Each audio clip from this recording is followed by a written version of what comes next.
ऐसे कहा था काय कही था मोर संग रूसा करंजे जावे का काबर जे होगा काबर जावे। हाँ काबर जे हूँ सुनना बता न। तय मामा के बेटी हाँ और लागे मोर गादी और लागे अच्छा मऊहा के लाटा कोयलार के भाजी हाँ और तय मामा के बेटी हमार गादी बेटी कैसे? तबे तो कहा तो काय की था मऊहा के लाटा और कोयलार कोयला तय मामा के बेटी और लागे हमारे गादी। डीजे राजेंद्र पटवा। मऊहा के लाटा कोयलार के भाजी मामा के बेटी हमारे गादी। मऊहा के लाटा कोयलार के भाजी मामा के बेटी हमारे गादी। ले जाऊं भगा के ले जाऊं भगा के ना तोला मैं रुसा कर यारी। ले जाऊं भगा के ले जाऊं भगा के ना तोला मैं रुसा कर यारी। मऊहा के लाटा कोयलार के भाजी तोर बर मोर मन भावा राजीदा। मऊहा के लाटा कोयलार के भाजी तोर बर मोर मन भावा राजीदा। ले जाना भगा के जा ले जाना भगा के ना बोला तै रुसा कर दिया रे। ले जाना भगा के जा ले जाना भगा के ना बोला तै रुसा कर दिया रे।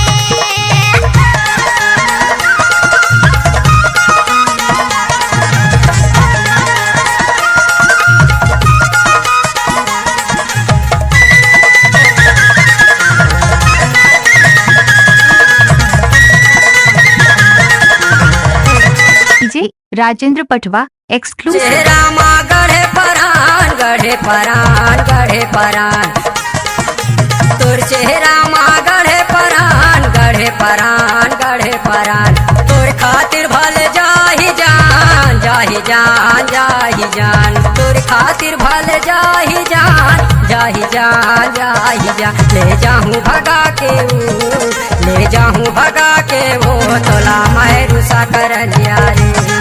ले जाऊं भगा के ले जाऊं भगा के ना तोला मैं रुसा कर यारी।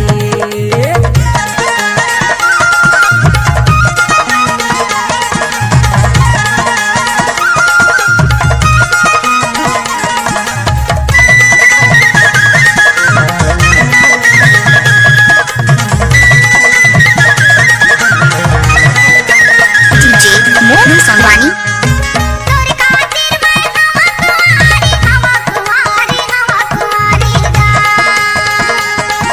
तोर खातिर मैं हवा कुंवारी हवा कुंवारी हवा कुंवारी गा। तोला बना ले तोर सुवारी तोर सुवारी तोर सुवारी गा।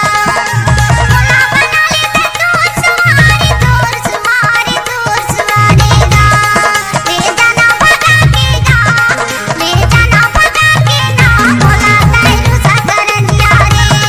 ले जाना भगा के जा ले जाना भगा के ना बोला तै रुसा कर दिया रे।